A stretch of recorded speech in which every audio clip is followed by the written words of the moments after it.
It's high, high, hey, the army's on its way. Held off the cages loud and strong. For wherever we go, you will always know that the army goes rolling along.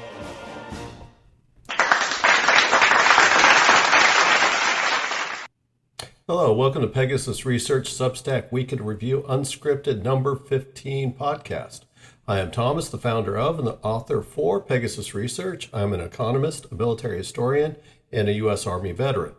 If you like my content and want to support my work, please consider becoming a subscriber or follower on Substack or support me on Patreon. The website will be in the description section of this podcast.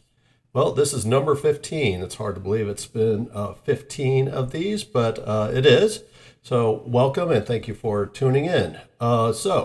I guess that's an old TV term. Thank you for wherever you get your podcasts. Thank you for joining. This week's articles are NATO's Secretary General Stoltenberg's conundrum. Has the post-war expansion weakened NATO? And Lloyd Austin calls Moscow, which was actually a midweek video, but I took the script and printed it out as well. And the West Philippine Sea newsletter, volume 6. So we are going to get a earful tonight about NATO. To get started, we'll talk about NATO Secretary General Stoltenberg's conundrum. The outgoing NATO Secretary General Jens Stoltenberg visited the United States and Canada. He'd had a 5-day visit to U.S. and Canada on June 21st, 2024, ahead of the Washington NATO summit in July. This does mark his final, meaning Secretary Stoltenberg's final NATO summit, with the appears to be the former Dutch Prime Minister Mark Rutte is the last remaining candidate for the Secretary General position. So it looks like he's in unless something else happens. I think the last person to fall was the wayside was the current Romanian president, who also was running for the position. And Rutte was able to get the support of Hungary, and also with the falling or the withdrawal of the nomination, the Romanian president, Rutte is in, which actually takes place, I believe, in October. But Stoltenberg still has a lot going on. So for the next, call it 3 months, he is going to be, he's continuing to work. Obviously, with a war in Ukraine, there's lots to do. But Stoltenberg's trying to make his last impression on the NATO Secretary General. He's still attempting to strengthen NATO and lobby for support for his initiatives with NATO leaders. We'll talk about some of his initiatives here at the end. And of course, he has added countries, most notably since the start of the war in Ukraine, the adding of Finland and Sweden, both with fairly significant military power, very sophisticated militaries. Also seals up the Baltic into basically a NATO lake. So to speak. Not saying the Russians are just giving up on the Baltic, but it makes it much harder with so many states in the Baltic region. And I've always said that that's probably going to be the next flashpoint in the war. Just like during the Cold War, the inter-German border was the flashpoint. Now this time it's going to be probably somewhere in the Baltic. That's my opinion, of course. Hopefully nothing will ever come of that. So NATO's history and mission. Excuse me, I'm still overcoming the last bits of COVID, so I apologize for the occasional coughing. NATO was formed in 1949 as a collective defense agreement to protect and deter potential Soviet aggression in Central and Western Europe. Obviously, the Germany was split after the end of World War II, with the Russians, the Soviets taking the eastern part of Germany, and the Allies occupying the western side, which was the Great Britain to the north, the French to the west, and the U.S. to the south, occupying West Germany. So that was created in 1949, and then, of course, at the end of 1991, I think it was December 26, 1991, the Soviet Union was no more. It lowered its flag at the Kremlin for the last time and was replaced by the Russian Federation. And all these other, well, actually, I guess it was called the Confederation of Independent States, with the Russian Federation being the largest. And then eventually a number of these countries fell aside and became independent countries as well. Some even before Russia or the Soviet Union even dismantled. Ukraine, for example, was actually had claimed its independence prior to the end of the Soviet Union. So when the Soviet Union fell, or I want to say fall, when they dissolved and replaced by the Russian Federation, there was obviously significant reductions in both military forces. The NATO countries, seeing that the Cold War had apparently ended, had started reducing their militaries and did what was called the peace dividend. Russia's armed forces as well, they were drastically reduced as they withdrew back to European Russia. And for the most part, Russia was in a lot of turmoil because they were going from a command economy, communist run economy, to something like a free market, which eventually was, it was a very corrupt economy, as so many controls came off very quickly. Eventually became one that was dominated by oligarchs, so definitely not a free market society, but it started that way, and it was definitely moved out of a command economy. Putin has changed some of that, but he definitely has not turned it into a communist country either, but definitely a lot less free than the Yeltsin days, which was the first president of the Russian Federation. So obviously, with so many forces being reduced, Germany had absorbed East Germany. West Germany absorbed East Germany to start forming a new country. They back to a reunified Germany, and there was a lot of money that needed to be spent to basically bring the standard of living in the East to the Western standards. So many other countries in Europe and the United States were very happy to start reducing defense spending. The Russians did as well. They just didn't have the money, and the Western countries decided to go spend it somewhere else. So saw a drastic reduction in the size of the military at the end of the Cold War on both sides. But so the question is, what was the purpose of NATO? NATO had succeeded in its mission. It had deterred a war in Central and Western Europe. It had prevented the Russians or the Soviets from ever attempting to invade the West. So NATO had succeeded in its role. But as the Warsaw Pact, which was NATO, which was the Soviet Union's defensive pact with most of the Eastern European countries, which now are NATO countries, that dissolved. The Soviet Union again dissolved, pulled its troops back to European Russia. So there just seemed no apparent reason. There was no more threat for NATO. So NATO, there's real questions about what is the purpose of NATO. NATO was weaker at this point, obviously, because its armed forces of its contributing members had obviously been reduced. They didn't need to maintain Cold War levels of spending, Cold War levels of troop levels. So obviously it became a weaker alliance, but it was also stronger relative to any other European power in the continent. Obviously, Russia being the biggest non-NATO power. So again, what was the purpose of NATO? So NATO, like being, I kind of jokingly called it like any other government program, it can never die. And well, NATO didn't die. It had no purpose, but it didn't die. Now, maybe with seeing what's going on in the Ukraine war, again, I've argued that NATO did play a role in the Ukraine war, but also NATO existing has probably prevented any type of expansion of a reinvigorated Russia or more aggressive Russia from expanding eastward back towards its former satellite countries. So interesting to see how that's all kind of formed. So NATO didn't have a purpose. They stuck around, and they started looking at expanded membership into Eastern Europe. So it went from being a defensive alliance to prevent an invasion of Russia to providing security and stability to new members. Now, why I say that is that the NATO's and the new Eastern European member states that still saw Russia as a threat. So I'm talking about Latvia, Lithuania, Estonia, Poland, Romania, Bulgaria, Hungary. These countries were part of the Czechoslovakia, which became Czechia, and the Slovak Republic. That was another one.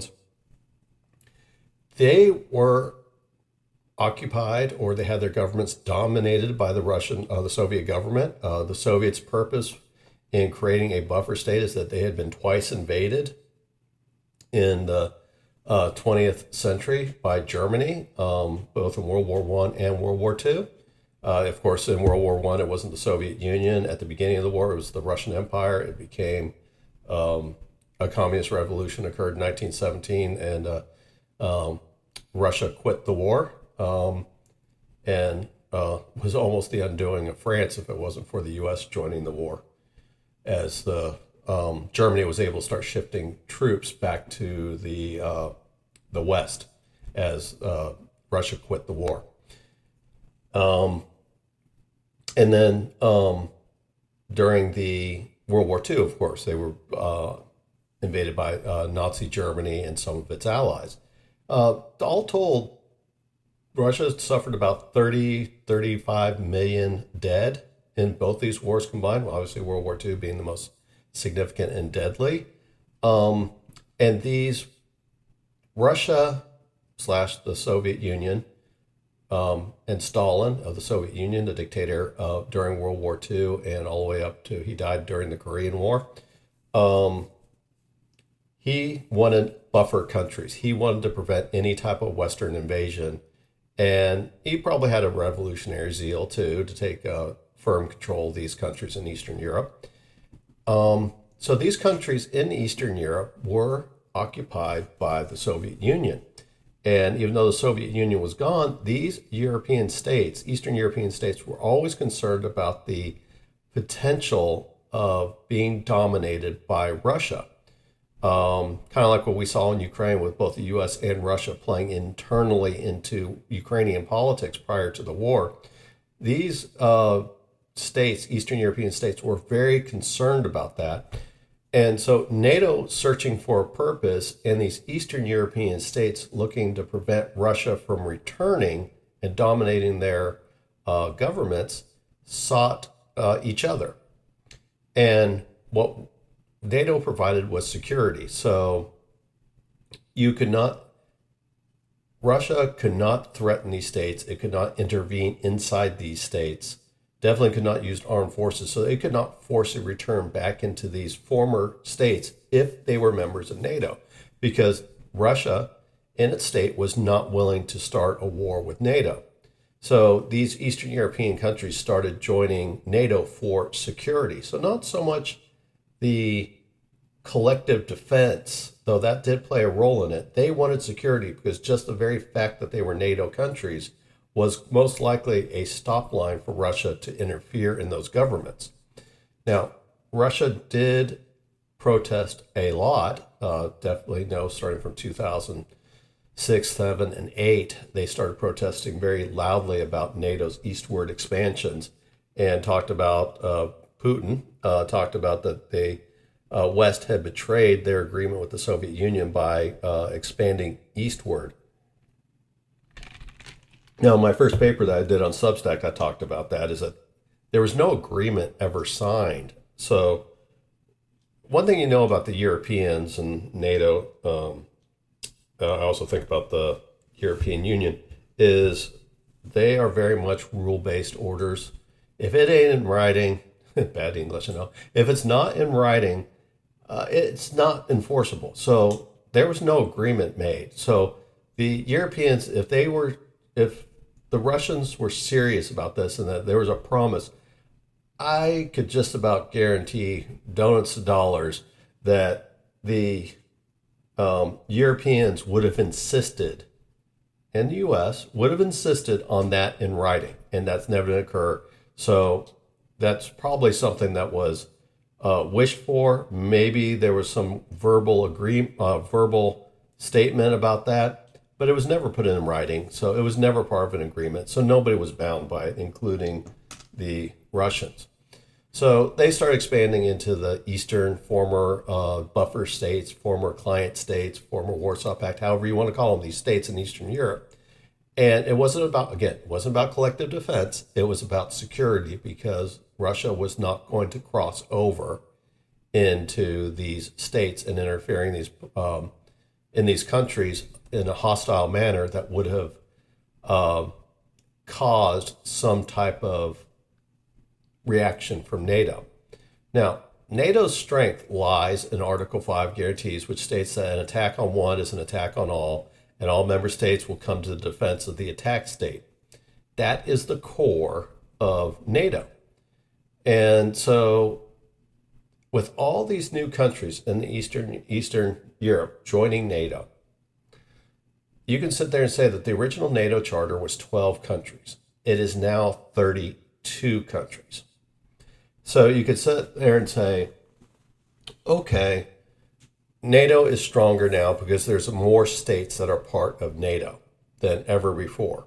And every time a new state joins NATO, NATO gets stronger relative to any of its enemies in Europe. Because remember, right now, and then we'll come back to this a little bit later at this end, is NATO only operates in the North Atlantic. It doesn't have any other role. It tried to create a war on terror role where it had a small force under NATO's banner in Afghanistan, mainly for training. But for the most part, it operates in the North Atlantic, for the most part, think of Europe. So every time a new state joins NATO, any potential adversary to NATO is less and less and less, because let's say Sweden's always been very friendly to NATO, but let's say when Sweden joined NATO, that was one more strength that was taken off of the non-NATO board and added to the NATO board. So NATO became stronger relative to any other country. Now, NATO probably, you could sit there and say, obviously modern weaponry is more powerful, but you could argue that NATO is not as strong as it was at the end of the Cold War, certainly not as capable. Again, technology has made huge strides, but you can argue if you were to line up that end of the Cold War, remember, this is the one that won Desert Storm, this Cold War military, was the current NATO is not as strong as that. But the Soviet Union, Russia, is not as strong as it was in the Cold War either. And as more and more of these countries, as Poland joined NATO, Romania joined NATO, Czechia joined NATO. Actually, it's Czechoslovakia that joined NATO, and then they split later.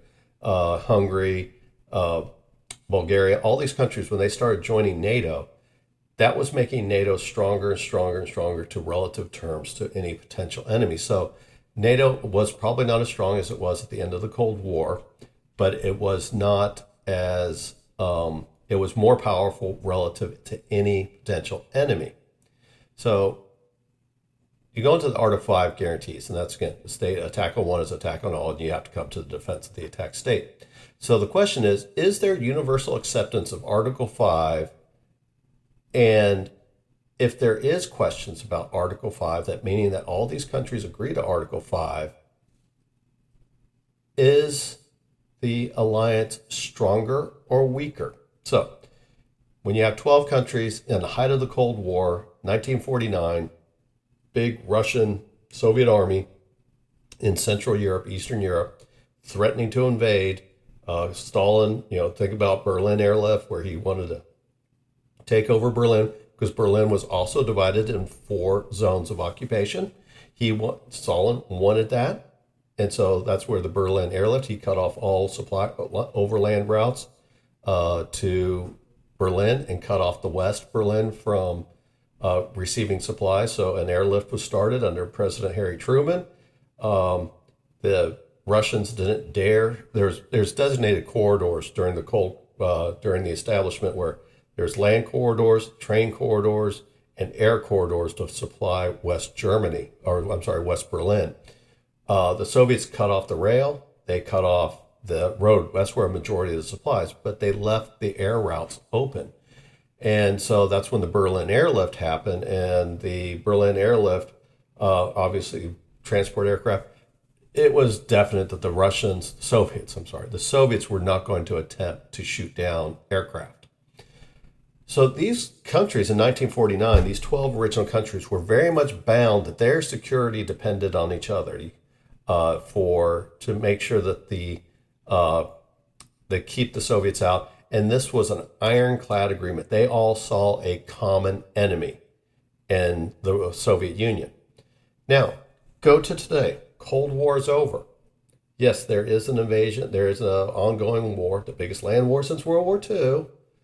We don't talk about that one because everybody focuses on what's going on in the Middle East and don't realize that there's a lot more casualties being generated in the Russian-Ukraine war than you're seeing in the Middle East. Not saying that all suffering is bad for all people during wars, but a lot of the focus is lost about this is the biggest land war in Europe since World War II. And it's the biggest war going on right now by far, not even close. There's no common war. So you go into 32 countries. NATO has a unanimous agreement clause in there. Is that any major decision made by NATO has to have unanimous consent. Any country that decides not to accept, NATO can't act. And so oftentimes when they have to go, just for when get Mark Rutte to become the next, most likely the next Secretary General, he had to go in there and he had to convince the Romanians, he had to convince the Hungarians. They probably got something in return for their support. And if you're talking about Article 5, you don't have time. If you're already under attack, I know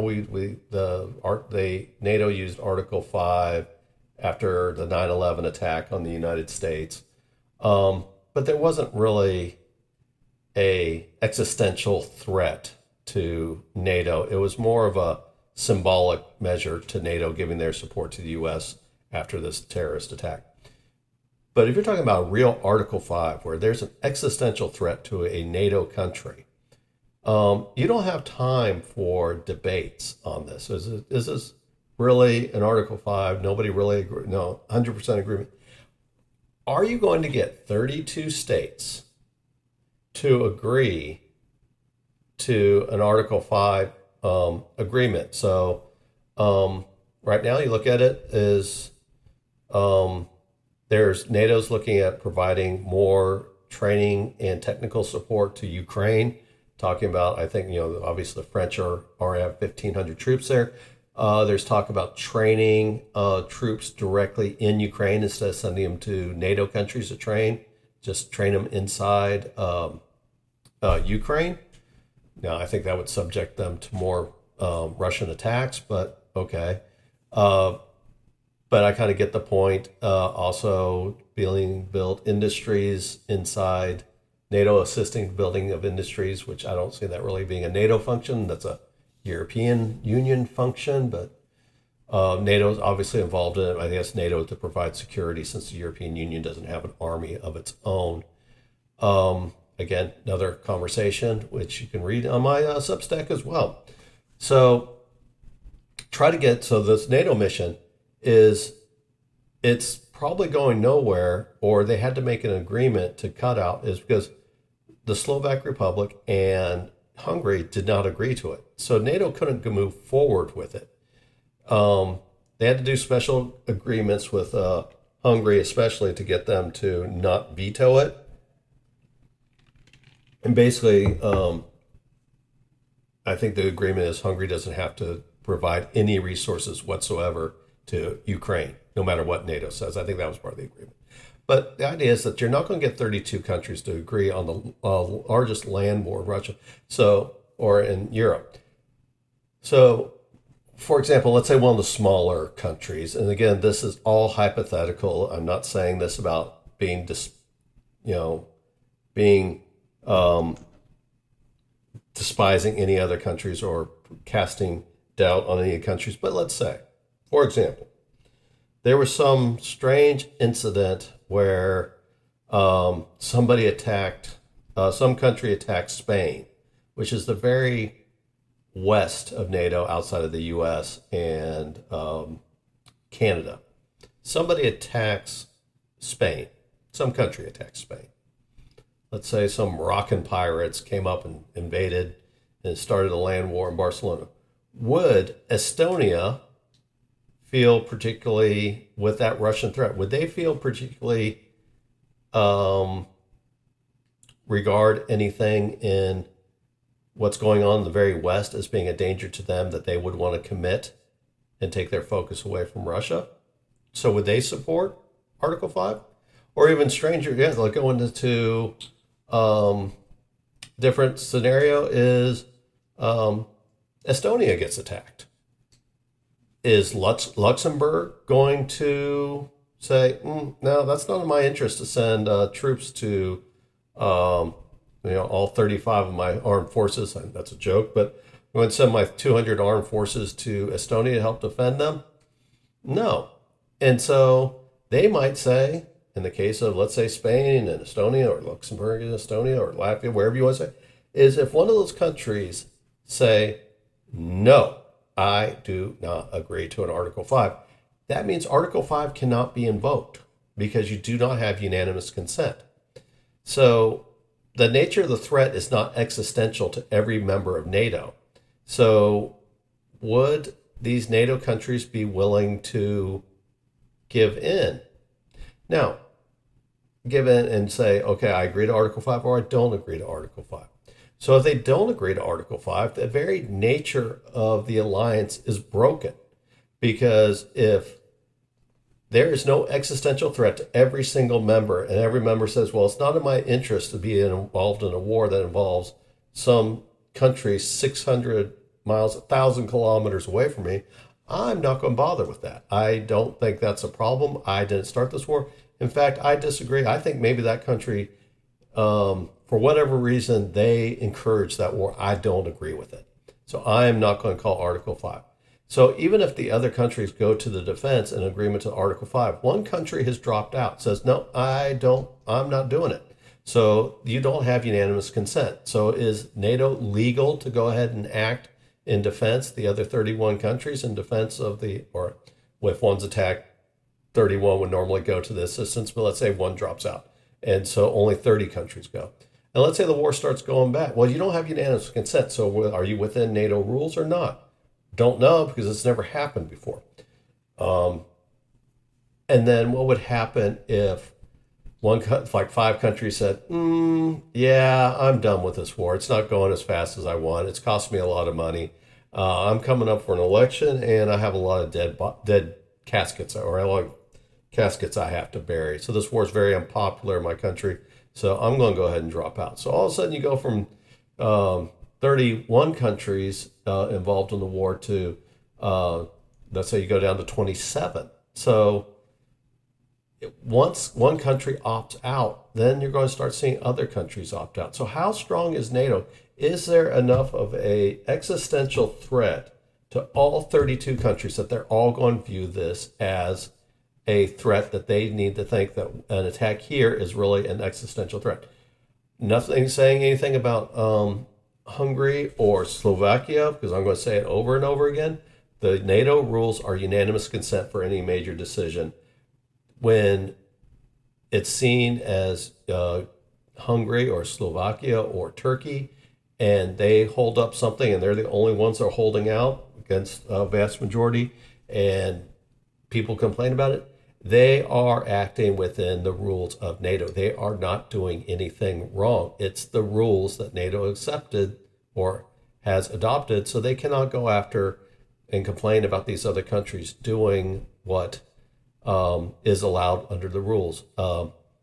If you don't want the rules, you don't want to modify the rules, they need to go and modify the rules. So So the question is, I don't think that there's really an existential threat that is going to encourage all 32 countries. So NATO is more of a security um, organization than is a collective defense organization.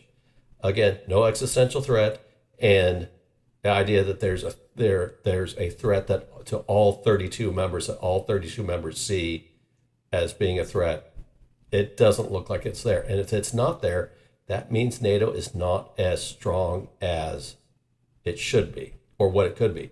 And if it has a fault line like that, it is going to be able to be exploited. So is NATO is stronger when it looks at the relative terms? Is it stronger in real terms? Real questions about that. Now, if I say some type of invasion happened, I would probably say that there's a 75% chance that NATO will react and react in unison. But there's not a 100% chance. And as it goes on, it might be like, okay, I'm opting out. So I don't think NATO is as strong just because 32 countries' interests with no existential, for example, Soviet threat, there is nothing to really bind all 32 countries to see the world, to see a threat in the same way. They might decide that, okay, some country invades Estonia and they just seize part of the border. Maybe some European countries view that as Article 5, and the other ones to say, well, no, there's no reason to do a war with this. Maybe we should negotiate an end to the war over a border dispute. Something like that, where you're not going to get everybody to agree. So the other one is the change in NATO's attitude as it started expanding more and more in the East. The post-Cold War Russia was not a significant threat, especially as NATO got stronger and stronger as more and more countries joined NATO.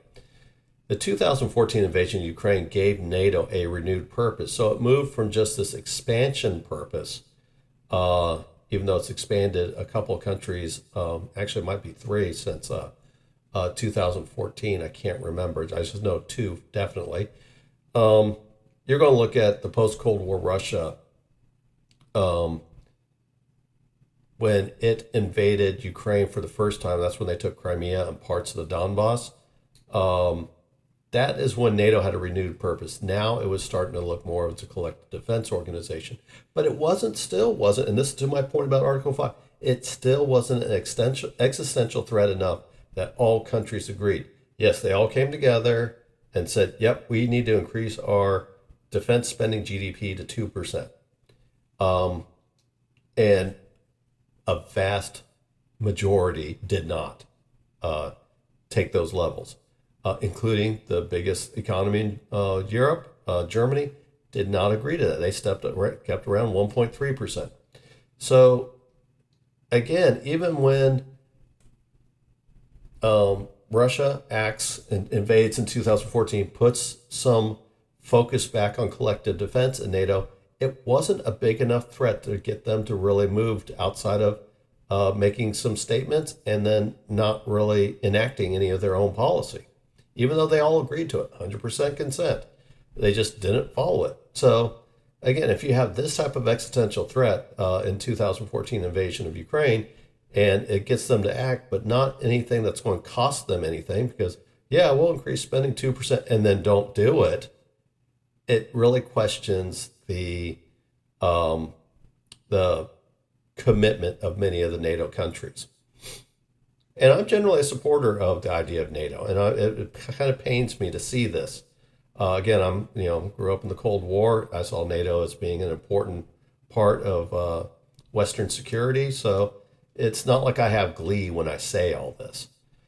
So the Ukraine war in 2022 changed all that. Elevated NATO from the back to the forefront of European security, just like it was in Cold War. Excuse me. So NATO went back to the forefront, and you can often say that the way it reacts, it's deep-rooted anti-Russian DNA came alive in the war. So I don't see NATO acting anymore because, again, Russia is the biggest non-NATO threat in Europe. But the whole idea of NATO was formed around countering the Soviet Union / Russia. So, so this changed NATO. This brought focus back to NATO. Now they're actually thinking that there could actually be at some point a war in Europe involving NATO and Russia. I don't think that's going to happen, but other things could happen. Russia's pretty depleted right now. The West, on the other side, NATO is pretty depleted by sending most of its equipment or large amounts of its equipment when it's trying to build up to Ukraine to keep Ukraine in the war. So both sides are not really ready for a war, but I would definitely say that Russia is less likely to be able to expand, but it's at the top of the mind. That threat is imminent now. So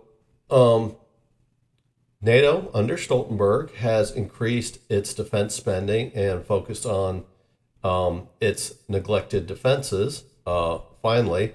But again, the challenge is that they're also not only their neglected defense forces are trying to come back or trying to reconstitute themselves into a better form of readiness.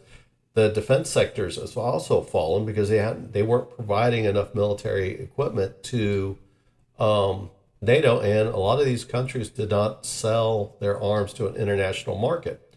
That say good or bad, but that means they just weren't they didn't have the capacity. So they're trying to bring those back up. That's why you talk about the war of the artillery shells, how Europe can't keep up with the Russian production. But the U.S. and Western Europe are speeding quickly towards some form of parity with Russians when it comes to artillery shells. They'll still be fighting behind the 8 ball for the rest of this year. The Ukraine war, as I talked about, revealed the atrophy in the armed forces dedicated to the NATO countries. And there's still policy disagreements of NATO countries in the conflict with Ukraine. Biggest ones, Czechia and Hungary. So my question that comes up here is, if you can't get, even with the largest land war, and you still can't get unanimous consent, NATO needs to find some form of middle ground and policy that will shore up countries' commitment to Article 5. So NATO chose expansion and expansion policies. What they should have done is, if it chose expansion, it needed to narrow its focus to get everybody to buy on to, especially when there's not one outstanding existential threat. They needed to change if they wanted to go to expansion and try to get universal consent of Article 5, they needed to focus their policies. But they chose expansion and expansion of policies. So this exposed the organization's flaws, as demonstrated in the current crisis. Again, you can't even get unanimous consent from NATO countries over the largest land war in Europe since World War II.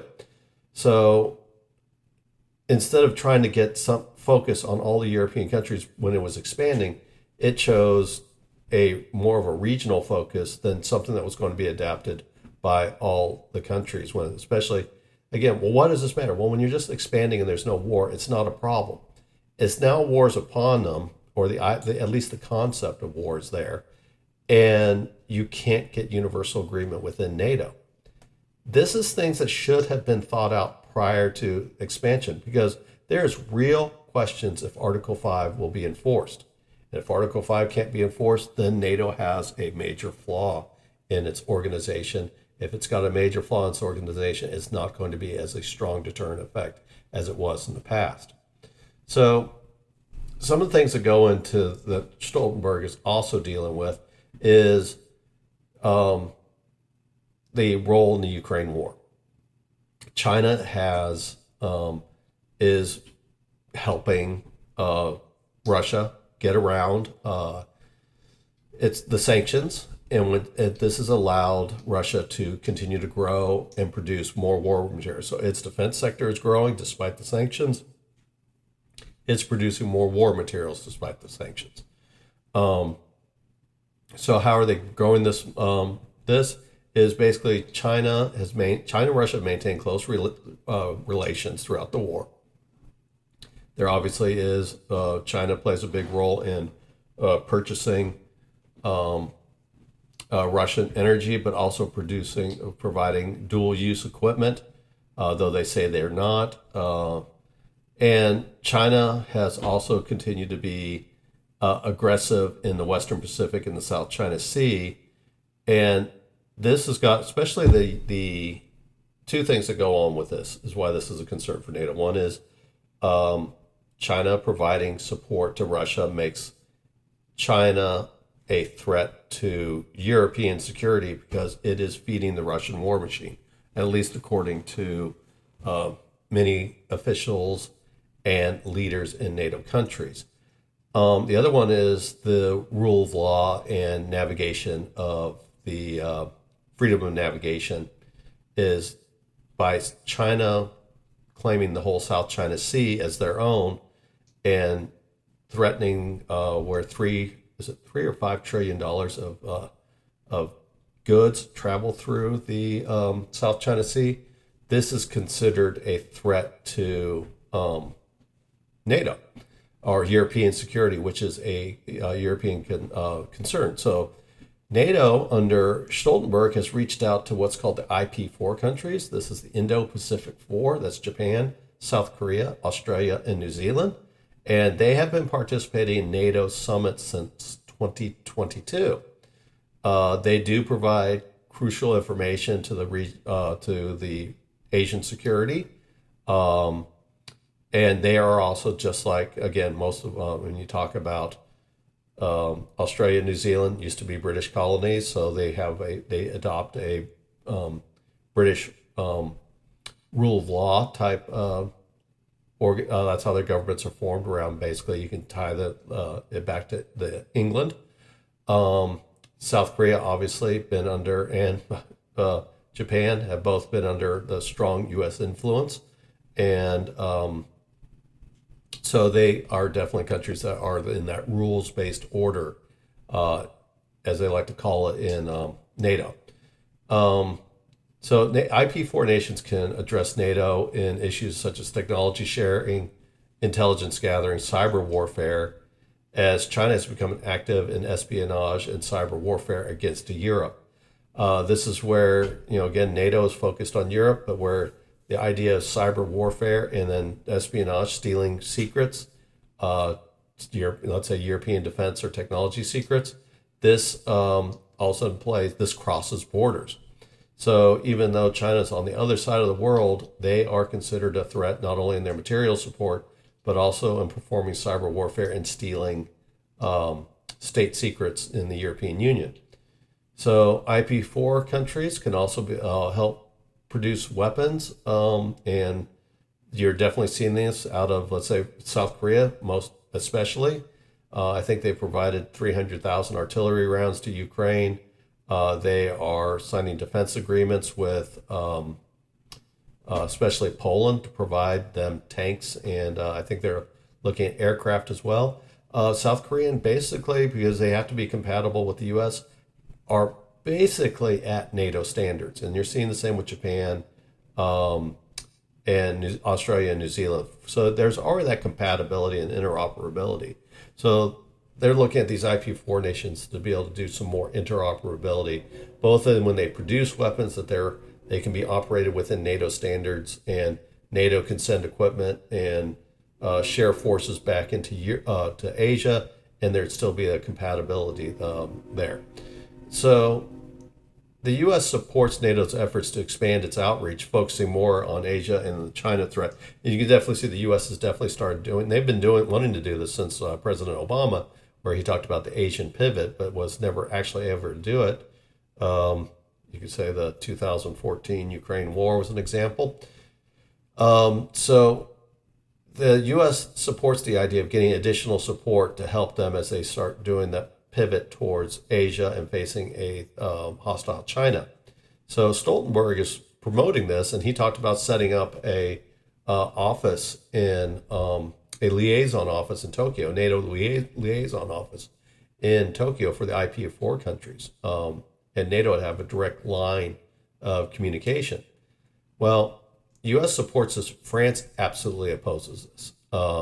they do view China as a threat, but they also see it as an opportunity to increase its influence in Europe. So they're basically getting this very de Gaulle dream. They're seeing this as a possibility.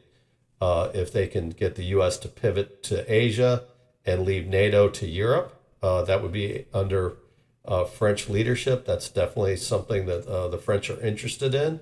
Macron makes he doesn't hide the fact. So France believes that NATO needs to focus its resources on Europe, not Asia, to bridge any security gaps in Europe. So he believes that, okay, let the U.S. go.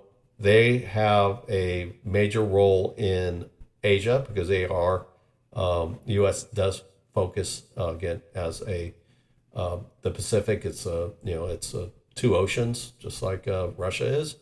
So that there is a purpose that the U.S. has that Europe doesn't have, outside of what Stoltenberg's arguing with cyber warfare and espionage. So France is looking that it sees the opportunity of the U.S. going to focus on Asia, that the European defense commitments need to stay in Europe. And for the most part, you can say that Europe is struggling to rearm, and if it starts sending forces away to far flung into Asia, that's only going to weaken Europe, where Europe is where NATO has its that's its area of operation, not Asia. And if NATO struggles against matching a Russian threat, how are they going to be effective in Asia? They're probably not going to be able to project very much power into Asia, and they'll probably be highly reliant on the U.S. to get there and to maintain their forces. At the same time, they're probably not going to make a big difference in Asia, but their removal from Europe would actually be more impactful. So it's probably just not that there is a point that President Macron is making, but again, he's looking at it more from a French advantage.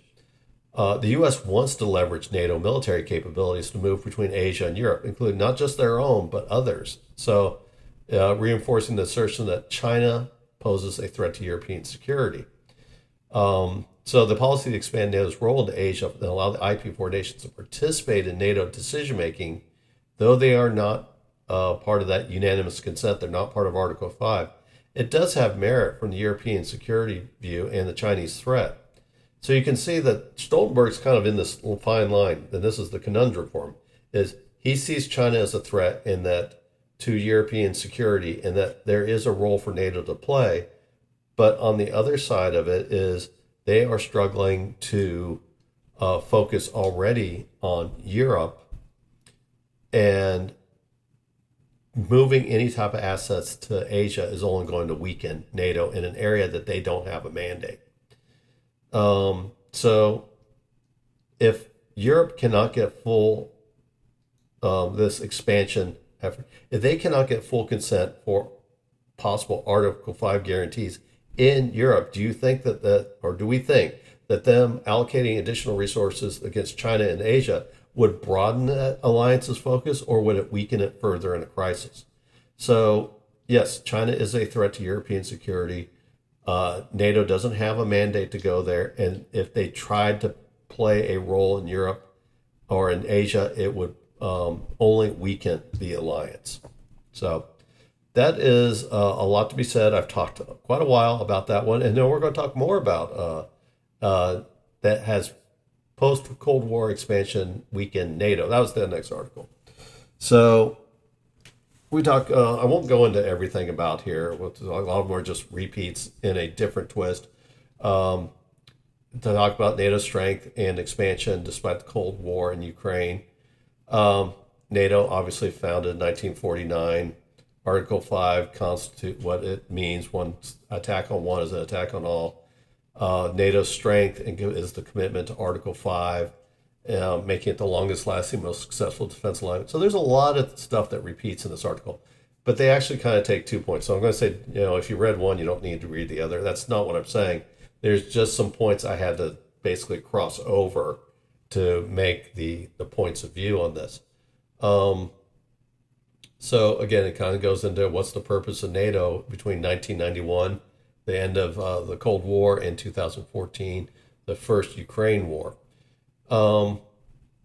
Again, NATO is stronger than ever when compared to any potential threat, which also demonstrates how weak any potential threat was in Europe, because the readiness, especially when you look at many of the Central European countries, looking at you, Germany,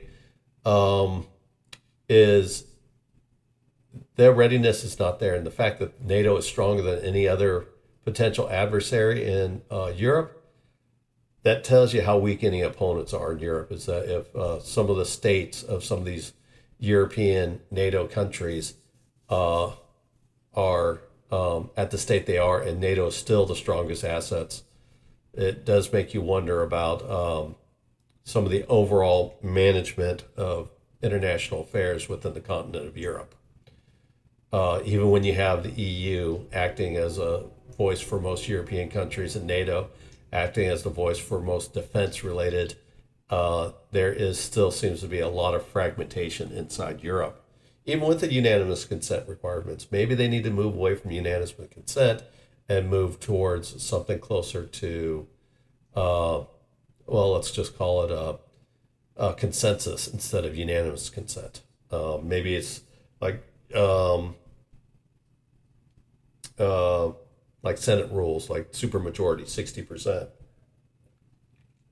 Of course, I say that now and just realize that that's something like that. You're just weakening NATO, because the 1/3 that doesn't vote for something may just, as one of my friends used to say, just throw all their toys out of their cot. So, and just leave the NATO. So I talked about a lot of those things were just basically the same. But what's the basic point is that's talked about is existential threats. Can you really get consensus if in Europe to fight a war? And if there's no longer any type of credible,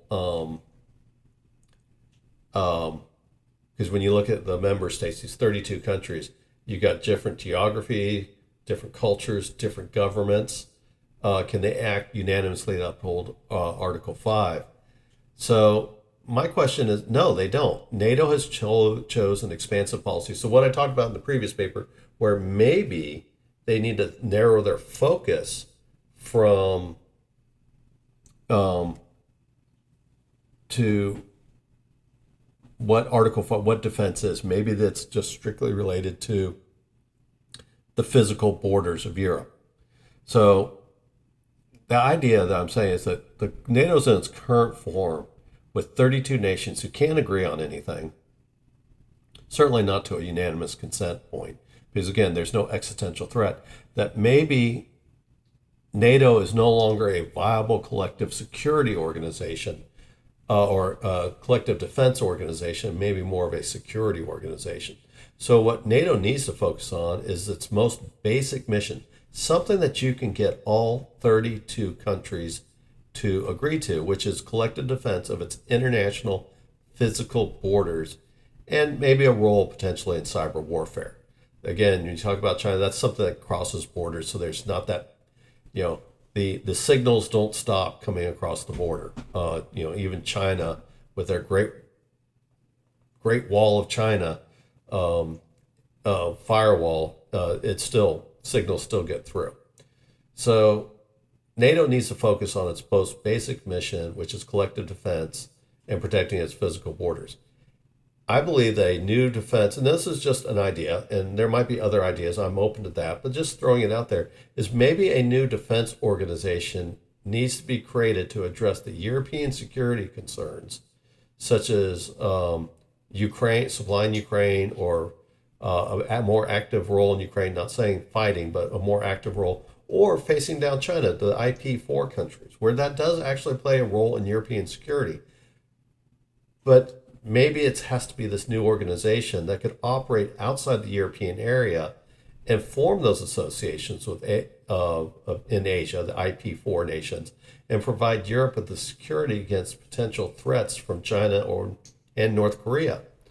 So I don't know what countries would be involved in that. I would think, off the top of my head, it would probably be obviously the United States. Canada, as weak as they are, because they still won't go to 2% of their defense spending, is, they would probably be, because they are a two-ocean nation, probably United Kingdom, France, Italy, maybe. Germany should be there, but they're not. Poland will probably be the most active. So there'll probably be just a handful, maybe even 10 nations in NATO. There are current NATO countries that could be part of this more dynamic security collective defense organization that looks at protecting European and North American security, but operates outside of the European confines. And so part of this organization, so I'm just, when I listed Canada, Germany, Italy, France, United Kingdom, possibly Poland, then you could also include in this organization Japan, South Korea, Australia, New Zealand. And so these countries could form maybe not a collective security like an Article 5, but something that actually is more active in defense outside of the European and North American boundaries and has some type of tie together. Also, it should work closely with NATO, because you don't want this new security organization to create a environment that leads to a war that NATO has to fight. So obviously this new organization should have a close association with NATO, maybe even share some of the same leadership, so that this new organization, whatever you want to call it, doesn't drag NATO into a war. It still respects the new narrow focus of NATO, and but also is more dynamic and operating in other parts of the world that could threaten the security of Europe and North America. So I think this is really the best way to save NATO, because again, I have deep concerns that NATO, with its Article 5 requirements and its expansive and expansion policies, have created a weakened state for NATO, where it needs to become very narrowly focused, because as the organizations, countries become more and more diverse in, again, geography, culture, views of the threat. Hungary is also, like, when you look at a lot of the Baltic countries, they don't, that's not the Baltic, but the, like Serbia, Hungary, some of these countries always have viewed Russia as the typical security, we go back to World War I, that they view Russia as its brother Slavic nation. So they don't view Russia as a threat, even if they're NATO countries. Serbia obviously is not a member of NATO. That's just an example. So you're never going to get these 32 nations to agree on something unless you truly narrow the focus to something, again, something that's very, talk about protecting the physical boundaries of Europe, and then this new expansive organization that works that can work outside the confines of Europe, but also work closely with NATO to help improve European security, because they both would actually act, in the end, would have a role to make a more secure Europe and North America. So those are just some of my ideas on that one. Again, the two papers crossed over on a lot of the same discussion points. One was talking about the conundrum of Secretary Stoltenberg and having to look at expansions with a fragmented NATO countries, looking at Europe, looking at Asian expansion. And then the second paper was talking about a lot of the same setup, but then talking about how could NATO transform itself, and how could the security of other NATO members, or the security outside of the physical confines of Europe, with a smaller country that could actually or smaller number of countries that could actually agree on a common threat. So those are some of my ideas. It's not, again, it's more of me brainstorming a possible idea. And I have real concerns about NATO becoming a weaker organization, even though it's stronger relative to any country's relative. It's stronger in relative terms than it ever has before. But I think as it's expanded and kept an expansive policy, it's actually become one that can be easily fragmented. And if it can become easily fragmented, that means some actors could divide it. China, Russia, and they could try to push those divides to make it weaker even further. So not going to talk as long on that one because I spent a lot of time. Again, felt like they was talking about, those two articles talked about a lot of the same things, but they were getting to two different points at the end. So Lloyd Austin calls Moscow. Now, this is very short, not really going to spend a lot of time on this one. Lloyd Austin, the Secretary of Defense of the United States, he had a call with the new secretary, or what do they call it,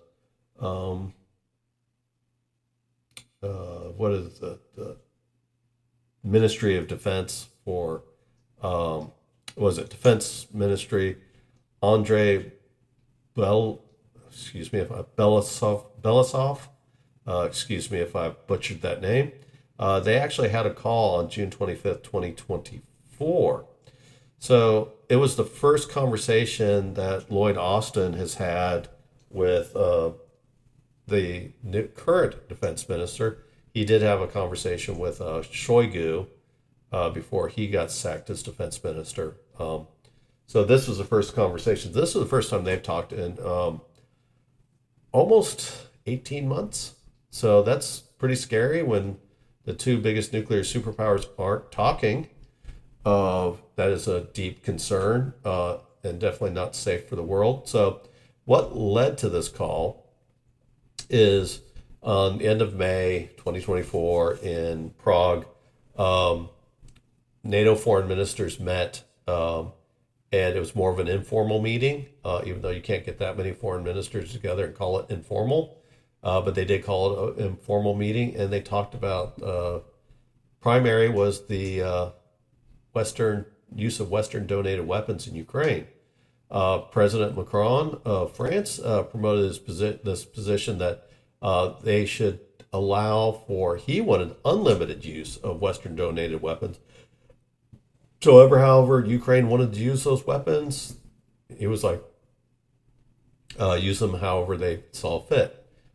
This did not get a lot of support from Germany or the United States, but it started getting support from the United Kingdom's Foreign Secretary and former Prime Minister David Cameron.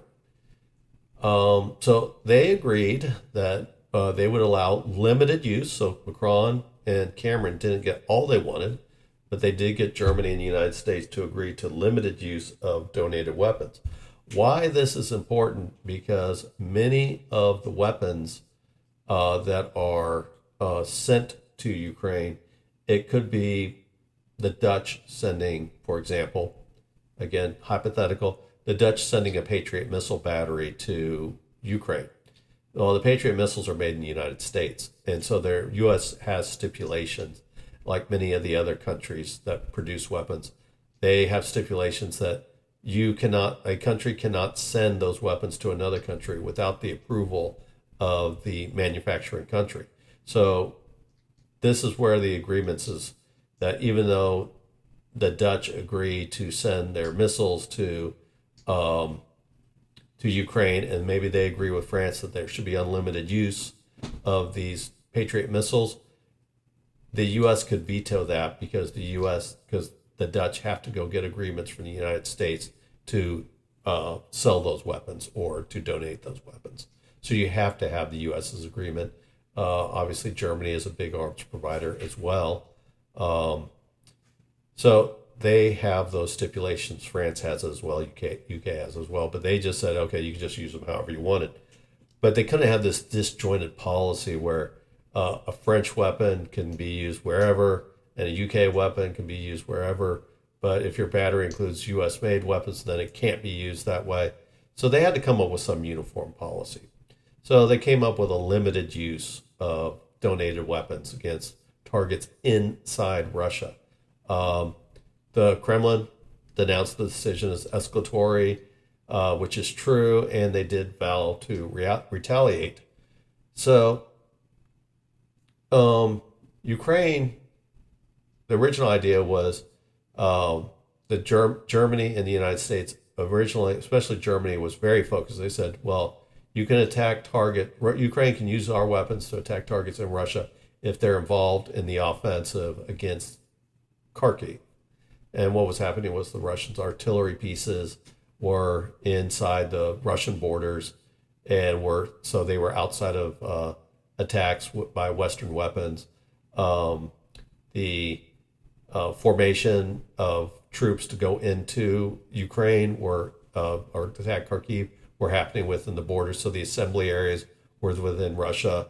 So those were off limits. So the Germans said, okay, and the U.S. said, you can attack targets that are involved in the offensive against Kharkiv.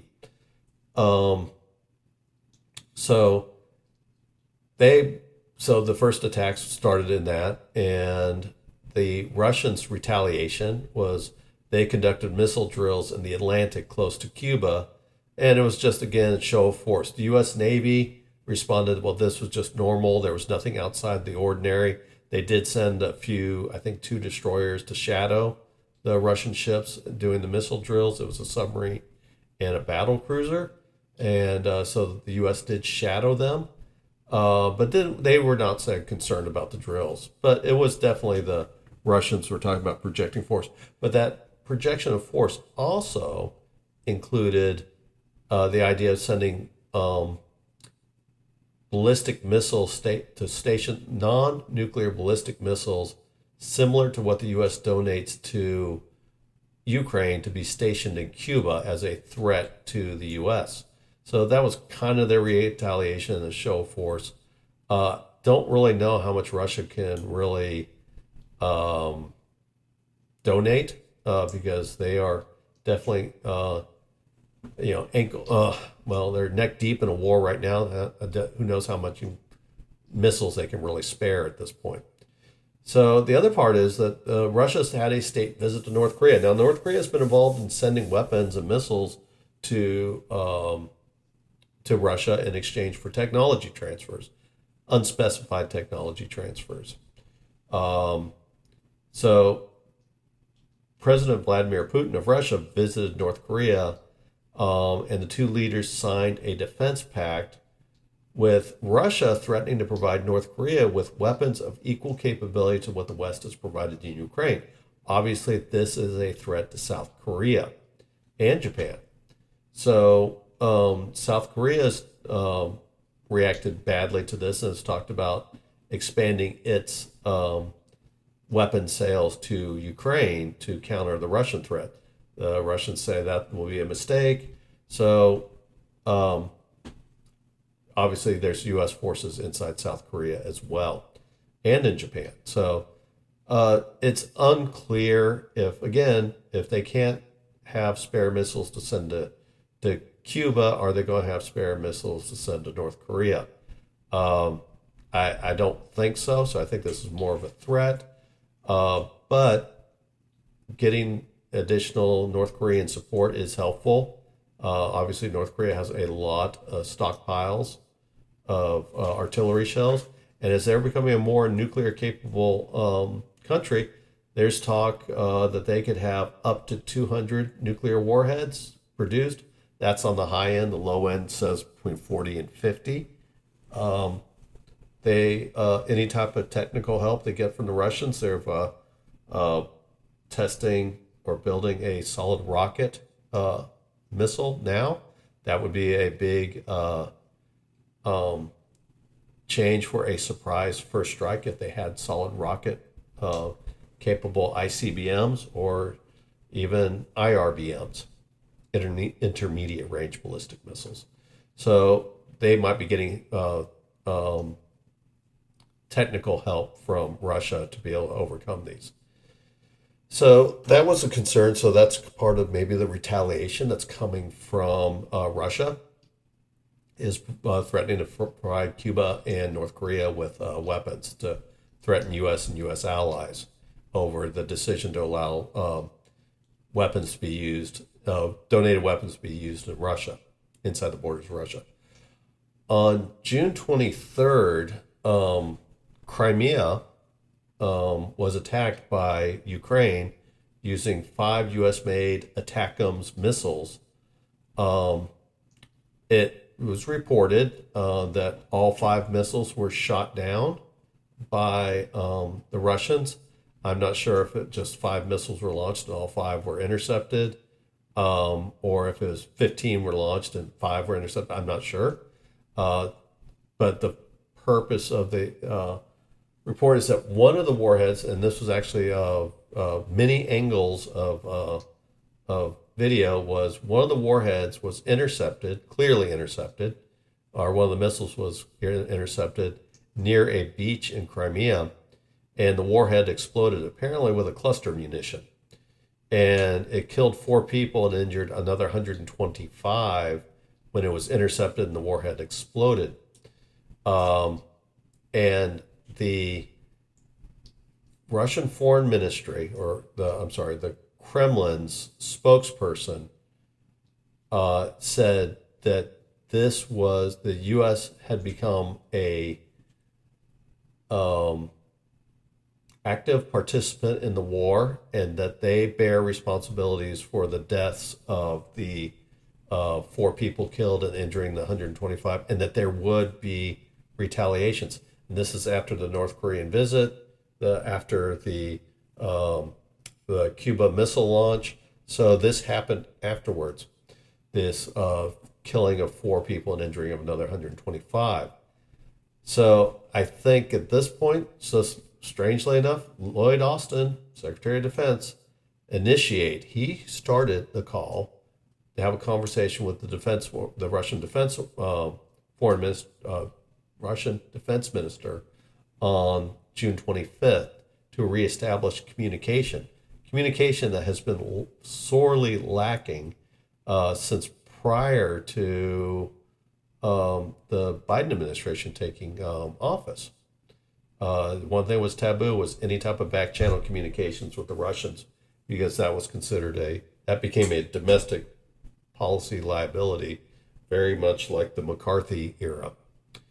So Russia expressed apprehension about the potential escalation resulting from increased supply of U.S. weapons. So not saying that the call, there very, very few details were released by the Russians and very few details released by the U.S. other than the call had occurred.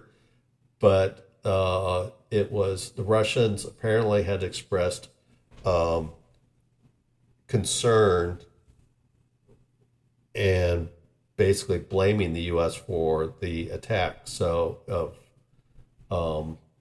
that happened in Crimea. The U.S. bears responsibility for this. So the Defense Ministry and the Kremlin spokesperson have both blaming the U.S. Maybe at this point, the Biden administration has been trying to control the war, Lyndon Johnson style in Vietnam from the White House, and maybe they're trying to reestablish some type of control over the war. So I would not be surprised if there is some dialing back of the use of Western weapons inside Russia, outside of a narrowly focused area, just because of all the escalations coming from the Russian side, especially after 4 civilians were killed and 125 wounded. I also made the point that Russia doesn't have a problem killing civilians, bombing civilian locations, apartment buildings, power grids. They have no issues making civilians suffer in this war. So this was a lot of faux outrage, saying, yes, 4 people were killed, just and 125 wounded that didn't need to be killed, didn't need to be wounded. They were not a target of attack, but they were collateral damage of the war of an attack based on the permission of allowing U.S. weapons to be used against targets inside Russia, which includes Crimea. So I would not be surprised if we see some type of quiet reorganization of that policy, as the Russians have made a big deal about it. They know that the Biden administration is very concerned about escalation, and this is probably an attempt by the Biden administration to have Lloyd Austin to try to cool the tensions around this, and there might be some type of concession quietly initiated over this. Again, a lot of faux outrage, but it seems to have, the Russians have seemed to have served a purpose of using this for the maximum media visibility and extent, and they got probably a desired reaction that they got from the Secretary of Defense. It will be interesting to see more coming out of that. I just do not see they all of a sudden decide to call the Russians. Haven't talked in almost 18 months. They decide to call the Russians after the Russians have started threatening to deploy missiles closer to the U.S., which again I don't think they could fulfill, but also making a big to-do about the attack in Crimea. So interesting to see what more happens on that one. So the West Philippine Sea Newsletter, Volume 6. Nothing new had happened after the Coast Guard pirate attacks of the prior week in the Second Thomas Shoal. One interesting that came out of this was the Philippines the president of the Philippines, Ferdinand Marcos Jr., its Foreign Secretary, Enrique Manalo, have stated that the incident on the Second Thomas Shoal, where the seizing of and damaging of two boats, the crews, which were returned, the injury to one Filipino sailor who lost a thumb in this incident, they said this was not a reason for war. And so they are definitely trying to cool down the passions of this.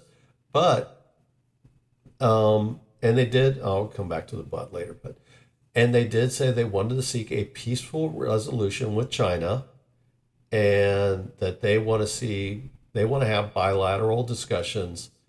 And so this seems like a significant diplomatic victory for China. China turns up the heat in the Second Thomas Shoal.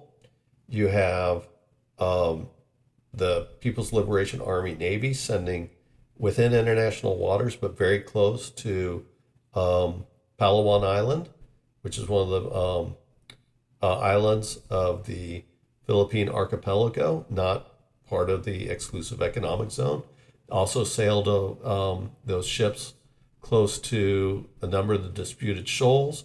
The Chinese also sent their largest Coast Guard vessel, which I think is a former, which they do have a lot of these, used to be a PLAN ship that was converted to a Coast Guard ship. So, they've definitely have stepped up the naval activities in the area after the incident. They instigated the incident at the Second Thomas Shoal. And it looks like they've also have a naval exercise with one of the aircraft carriers operating close to the Philippines. The U.S. did say that they would conduct exercises with the Philippines in the disputed West Philippine Sea, with most likely Australia and Japan participating as well. So there is a lot of naval exercise, but it looks like China's trying to intimidate the Philippines. They're using the incident and then not backing off the incident. They're sending more ships to try to intimidate the Philippines. And so you get this call from the reports from President Marcos and Secretary Manalo, where they want to seek that this is not a reason for war, and they want to seek bilateral talks. Now, why this is unusual is that bilateral talks is what China insists all discussions over disputes of the South China Sea have to be handled in bilateral basis, not in some other form of bringing in a foreigner. Vietnam and Philippines can't join together to go talk about issues with China. Everything has to be on bilateral basis, which is the absolute advantage to China because China is the biggest military power in that region. Obviously, the U.S. plays a big role in it. Japan does as well. Then China is also the biggest economic power in that region as well. So it's easy for them to intimidate smaller countries. So bilateral talks always is in the advantage of China, and China insists on that. So now you got the Philippine government saying, "Hey, we're willing to start bilateral discussions in a format that was actually existed before." So it's not like they're trying to create. They had like a agreement with China to have bilateral talks. They're basically trying to reinstitute that bilateral talks. So this seems like a significant diplomatic victory for China. They acted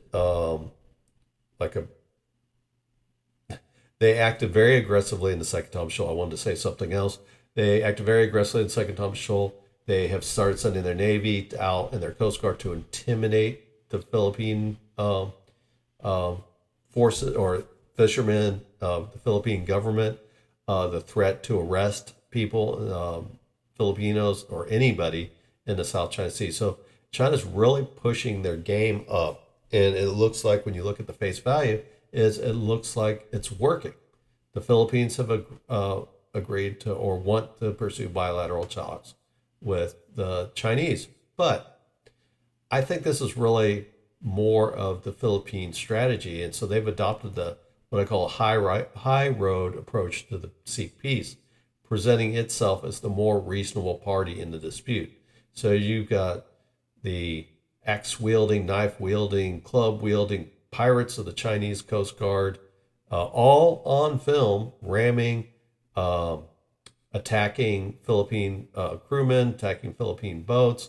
The other previous incident with where they tried to steal, and they actually did capture airdrop supplies to the Sierra Madre, where they grabbed the food packages, opened them up, and dumped them into the ocean. So again, China is acting very not what you would expect a superpower to act like. And so the Philippines are taking this high road approach. They're saying, okay, yes, we will agree to bilateral discussions. We don't think this is an act of war, even though you've taken captured our sailors, injured our sailors. We still want to see that. We want to seek a peaceful resolution. So the Philippines are taking a much more measured approach to the Chinese that are blustering a lot on the international stage. Certainly not acting like a superpower. The advantage the Philippines have is that they're going into bilateral talks. So it's not like they're going into these discussions alone. They have that defense treaty with the United States. They have treaties with Japan. So the U.S. has called on its international supporters, and they're backing the Philippines, and they're calling for a rules-based order that supports the Philippines' claims in the West Philippine Sea. They also, again, have that defense treaty. So the U.S. is already saying, hey, we want a rules-based order, and the Philippines are right. They're also saying, hey, they're reminding, because the Philippines are reminded, but the U.S. is also, in a statement from the embassy and from the Department of Defense, U.S. Department of Defense, they say, okay, there is a defense treaty in place. This, in any type of bilateral discussions, the Philippines have this backstop of this defense treaty. Just because they enter into a bilateral agreement that China agrees to, China cannot use the intimidation, the physical intimidation factor, because the Philippines can just call the bluff because that defense treaty is still in place. So even though they're agreed, even though this is the agreement that the Chinese want, and the U.S. would not be involved in the discussion, the U.S. is reminding China there is this treaty that could be enforced if hostilities break out with the Philippines. that means China cannot threaten the Philippines militarily and not invoke a larger war with the United States.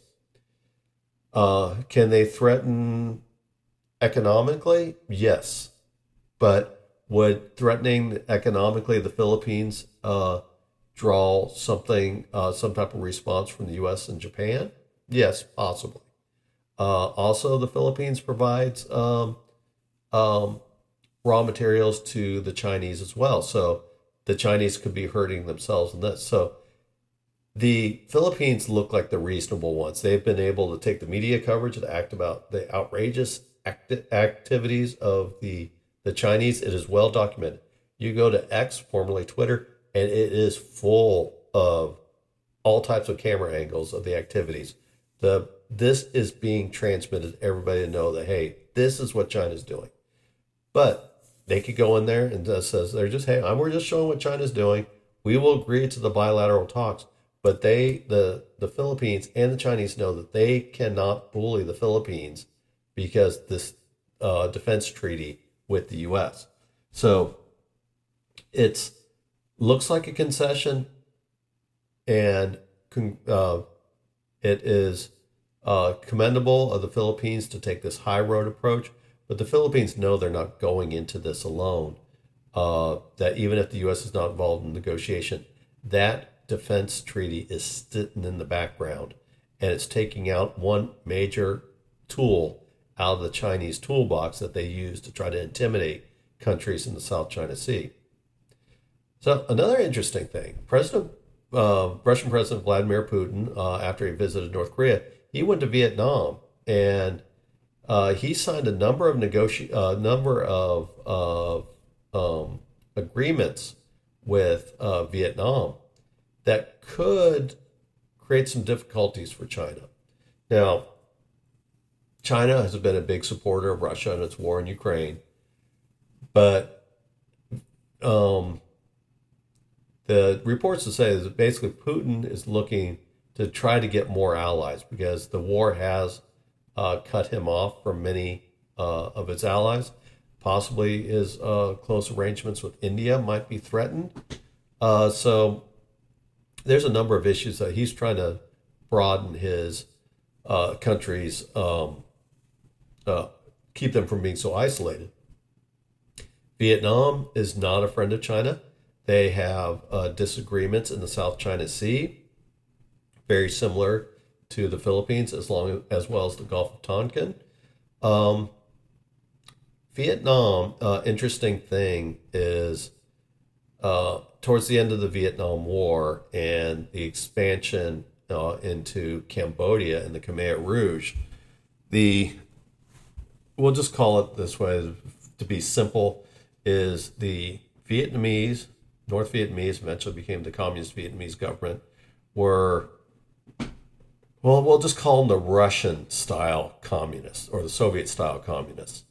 The Khmer Rouge was the Chinese-style communists. And they started, as the war was won over the South Vietnam, and the war in Cambodia expanded and started impacting Vietnam. It came to blows where eventually Vietnam invaded Cambodia and kicked the Khmer Rouge out of power, and thankfully gained the Chinese ire. The Chinese invaded Vietnam, partly due to this. That was China's last war, and it did not go well for China at all. And I think that was in 1979. So there is some alignment where Vietnam definitely has a lot of favoritism towards the Russian style, and Putin's trying to basically trying to I don't want to say stoke, but maybe that's it. Maybe just trying to rekindle some of those relationships, just like he's doing with Cuba, to try to keep Russia from being so isolated internationally due to the war. But this is a problem for China. because one of the negotiations was one of the treaties signed was that the Russians would help Vietnam develop gas and oil development, and that's probably going to be in the South China Sea. And so Vietnam's becoming an ally, is building its relationships closer to Vietnam when Vietnam has very similar issues with China that Philippines do. Now, Vietnam's not as has not been as forward leaning as the Philippines, but then again, Vietnam did not have a defense treaty. Now Vietnam is signed these agreements with Russia, so this might make some difficulties for China, especially if Russia starts helping Vietnam develop oil and gas deposits in the South China Sea, which China claims. As an offshoot, the a U.S. Representative from the State Department visited Vietnam 2 days after the Russians were there. So, see where that goes. So, the that will be some interesting factors to keep an eye on. Is what's going to happen, because this might really force China to back off on pressuring Vietnam over claims in the Gulf of Tonkin and the South China Sea. It'll be interesting to see what happens on that. So Russia is still plays an important role to China. They provide energy to China. China is definitely the bigger economy by far, and it does help Russia in its war. But Russia has a lot of the technology that China needs in its development, especially as it becomes more and more cut off from the West's technology. So there's still a symbiotic relationship between the two, though I would say that maybe prior to the 1980s, the Soviets were the more dominant player in any type of relation, even though they were kind of at odds with each other. But now it's really flipped the other way, where China seems more in the driver's seat, but they still need each other. So it'll be interesting to see where that goes.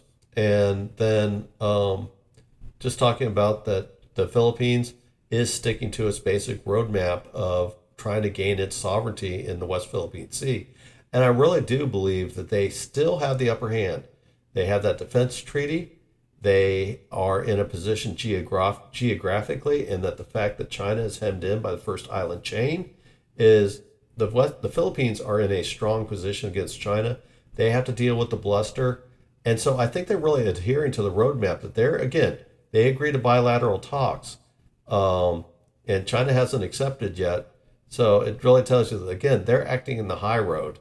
They're elevating all the issues, all the crazy treatment of the Russians, or I'm sorry, of the Chinese in the South China Sea. So they're maintaining the high road. So I think the Philippines are still in the driver's seat. They're leveraging their defense ties.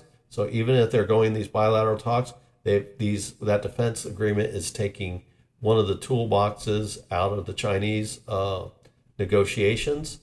There's new exercises, an unambiguous statement by the U.S. of support coming from the U.S. ambassador to the Philippines. So I think that going into bilateral talks or making that offer, the Philippines are in a very, very secure position to bargain from strength from having that backing of the U.S. and Japan, both economically and, more importantly, militarily. And also, again, they're still continuing down the road of pursuing military exercises to improve their interoperability. So, despite looking like a Chinese victory, that the Philippines are relenting and agreeing to the Chinese insistence on bilateral talks, I think that's really at face value. I think that the Philippines are still playing this very smartly. And I think as long as they maintain the Chinese will do their hardest to try to cause instability in the Philippine populace, as long as the government has support of the Philippine people, I think they will continue to be in this still maintain the stronger position in negotiations with China over the South China Sea. Again, not saying it's going to be easy. It's been two extremely tense weeks. Again, a lot of that by design coming from China. Again, I'll go back to it, acting like the petulant child. Seeing a lot of that. So I think that really, with all this taking in, it's not what it seems. The Philippines are still in a good position, and they are sticking to their basic strategy to press for their sovereign rights in the West Philippine Sea.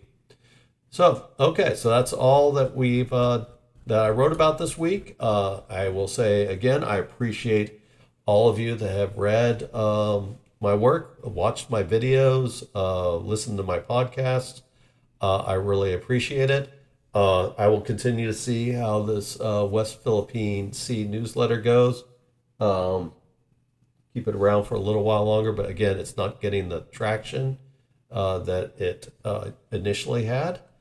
I guess the newness has worn off, but there is still a lot of important activities going on there in a region that affects all of the Western Pacific, the U.S., China, Philippines, Japan, Vietnam, Russia, by just by the fact that it's agreements in the region. So very interesting time. So I think I'll continue to write about it. Hopefully I will continue to modify it. I did have a couple comments, snarky comments coming from YouTube, where they claimed I was using AI, and then I get Russians who complain that I'm being too hard on Russia. I get Ukrainians complaining that I'm not too hard on Ukraine. That's kind of normal, and it's getting old. But one said is that I think it said AI sucks, basically inferring that my whole work is AI. I will go back and reinforce to it is that I do use a service that does that helps stitch together videos for me to use, and then I choose the actual video. So it is considered an AI service because it comes up with dimensions. I write all the scripts. I feed the scripts into the system, and then it picks the videos, and then the voices, and I pick the voice, the final voice. I pick the final videos. It still takes, not including the writing part. Well, probably every video takes about 4 hours of work to create. So AI does provide the suggestions for the videos. It does assign the music. It does assign the voices. I am looking at some options to put more voices in it, but it's this. Some of the services are kind of hard. So it's the fastest way for me to be able to create videos. But again, I write all the papers. I write the video scripts for the video summaries. So that's all my writing that I do. That's nothing. And all I'm doing is picking from their suggested videos. I'm picking from their suggested music. I'm picking from their suggested. They are AI voices outside of the ones that I actually do. So not a big deal. I just thought it was, I think the accusation is that basically AI was creating the whole thing, and it only creates a small part, an important part, because there's no way I could pay for each individual video slice. It's just I've looked at it, and I would have to have a whole lot more money coming in from monetization, which I have nothing coming in from monetization outside of a couple of paid subscribers and some other work that I do on this. So I would love to be able to get something like that, but it's just out of the budget right now. So, but again, I just want to make the point that I'm not hiding the fact that there is an AI service involved in helping pick the videos, the music, and the voices. But all of them are based on scripts that I write, which is actually kind of nice. I can actually take and there a lot of AI services don't do this. You put in what you want to write about, and it writes the whole thing, and it gets weird. It gets really strange, some of the stuff they come out with. So I have a service that I use, and it uses what I plug in word for word. So if I mess up the grammar, it's going to be messed up in the script as well. So that's a nice service I have, because actually a lot of services don't even offer that. And that's something I wanted, because I wanted it all be my own work and not anything that was computer generated, nothing that was even computer interpreted. So it's all based on things I write. So it's a lot of not a lot of work. It adds up though. So that was just some of the interesting comments, the snarky comments that were coming across about that. Again, I think both of those were on YouTube. So that is it for this week. I appreciate all that have listened to my work. I appreciate the comments as well. If you're listening, it would be great if you become a subscriber or a follower. Even a paid subscriber would be very helpful, but any subscriber would help. This includes, again, what's YouTube, Rumble, locals on there.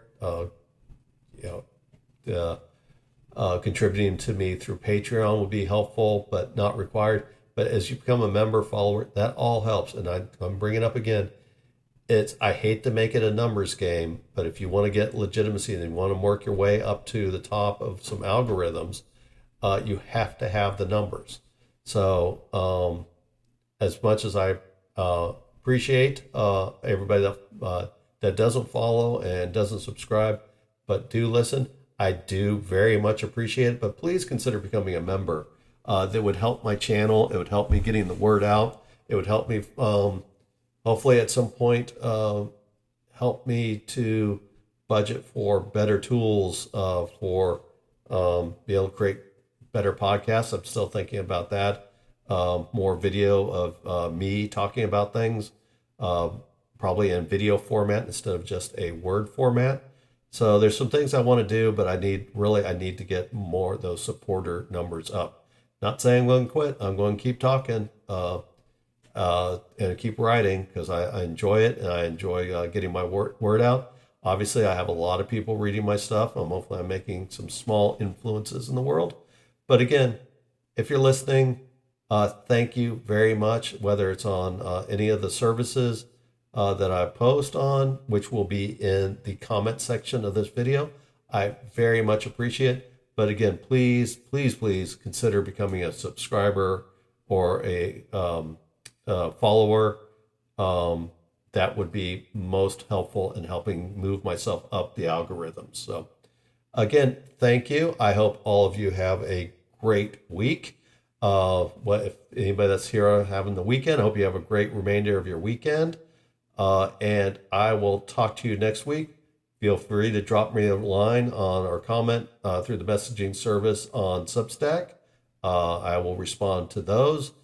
And I hope all of you have a great week. Thank you for everything. It is very humbling, the amount of people that have listened and read my work. So again, it's a very humbling experience. So I hope all of you have a great week, and thank you again. And we will talk to you next week. Bye.